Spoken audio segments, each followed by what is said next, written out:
The legend of King Arthur is composed of Welsh and English folklore and a blend of Celtic mythology and medieval romance, with famous elements such as legendary sword Excalibur, Knights of the Round Table, Quest of the Holy Grail, Castle Camelot, Knight Lancelot and Wizard Merlin.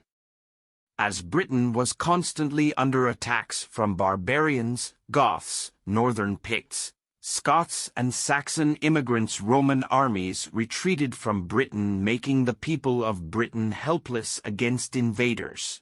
During the late 5th and early 6th centuries, when no help came from Rome while the Saxons were trying to conquer Britain, a British leader united Britain and defeated the Saxons at the Battle of Badon Hill and drove them off Britain. He then became Britain's hero in the eye of people. While 6th century monk Gildas and 8th century monk Bede called this leader Ambrosius Aurelianus, he was mentioned as Arthur by a Welsh historian and monk Nennius in Historia Brittonum. This is the first time the name Arthur was mentioned by a historian. As Arthur is a Welsh name derived from the Roman family name Artorius, which was given to Ambrosius Aurelianus. This indicates that if there was any truth behind Arthurian legend, Ambrosius Aurelianus could be the figure behind the legendary character Arthur.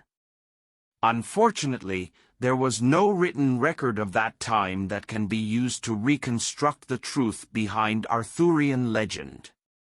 Although some tales of King Arthur appeared in some Welsh and Breton tales and poems, but it wasn't until 1136 AD that an English chronicler and cleric, Geoffrey of Monmouth, used Celtic and Latin sources to write a chronicle titled The History of Kings of Britain, where King Arthur was the centerpiece of the chronicles that caught people's eye. As the chronicles became popular, a medieval Norman poet named Was translated the Latin version to French in 1155 CE, adding and combining Arthur with the sword Excalibur, Castle Camelot, Wizard Merlin, and the Round Table. After Was, a 12th century writer and poet Chrétien de Troyes introduced individual knights of Round Table and bounded Arthur, Sir Lancelot and Guinevere in a love triangle that began the genre of Arthurian romance. The story of Arthur began with his father Uther Pendragon, who was the king of sub-Roman Britain. Using Merlin's help, Uther disguises himself as Duke of Cornwall and sneaks into Duke's wife Igraine's bed, making her pregnant with Arthur.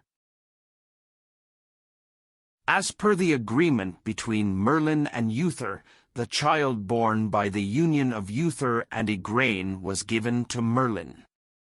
Merlin gives Arthur to Sir Hector to raise him with his son Kay. After the death of Uther, as the Knights of Round Tables were debating who to fill the gap with, Merlin suggests that whomever draws a mysterious sword out of a stone should be the next king, and proclaimed that only a royal lineage, or the true king, would be able to do so. Many tried but failed. Until one day, as the legend goes, Merlin took a boy in front of the stone where the sword Excalibur was. In the midst of the crowd, young Arthur managed to pull the legendary sword out of the stone, proving himself the true ruler of Britain. He was then crowned as the King of Britain and started ruling as the benevolent and well-loving King of Britain. Another story goes as, the sword Arthur pulled from the stone was not Excalibur but rather the sword named Caliban. During a fight between Arthur and Pellinore, Caliban breaks.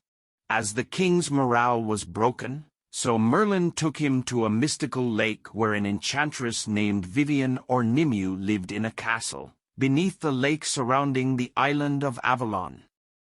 The Lady of the Lake gave Arthur the legendary sword Excalibur, which helped him win many battles. One after another, tales of his heroic quests spread across Britain and far beyond. Most legendary quest of Arthur was the search of Holy Grail, the cup from which Jesus drank at the Last Supper.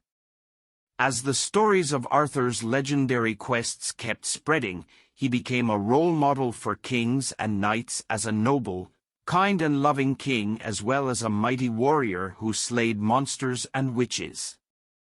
No one questioned him, even all the dukes and lords accepted him as the rightful ruler of Britain.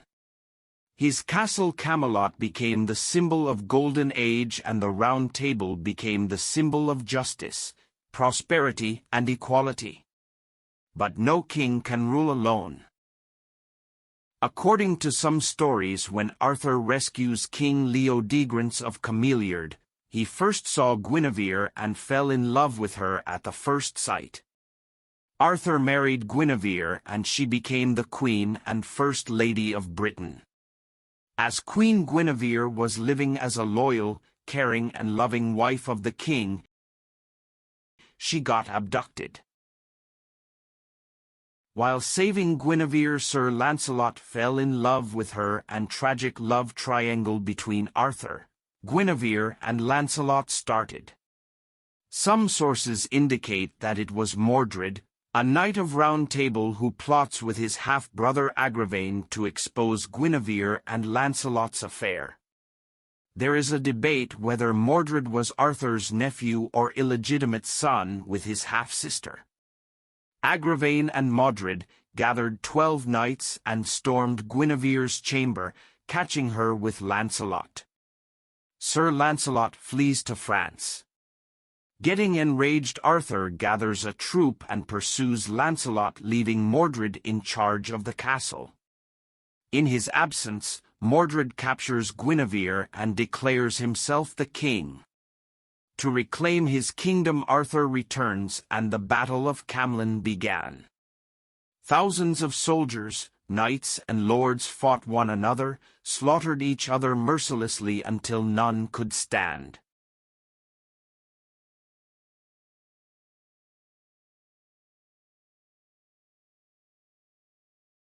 The decisive duel between Arthur and Mordred began. Arthur gets wounded.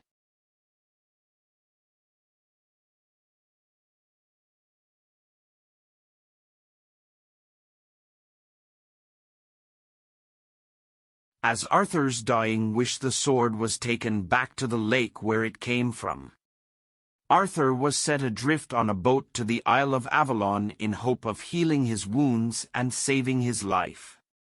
But no source could tell what happened to Arthur after Avalon, and thus the tales of Arthur met its end. Historians and writers still debate if there is any truth behind Arthurian legend. Although it is unclear who the actual Arthur was, it is generally agreed that Arthurian legend is based on an actual historical figure. Truth or not, from medieval times till now, the story and the character has become a symbol of inspiration to people, making the character immortal in people's heart and mind.